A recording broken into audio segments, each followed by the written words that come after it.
புன்னவனத்தினில பெடக்குயில் கூவையில உன்னுடைய வேதனைய நான் அறிஞ்சேன்.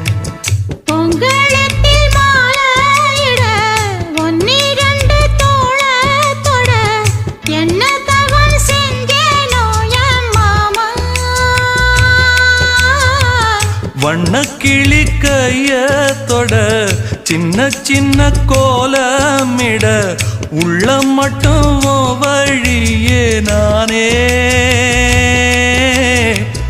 உள்ள மட்டும் வழியே நானே.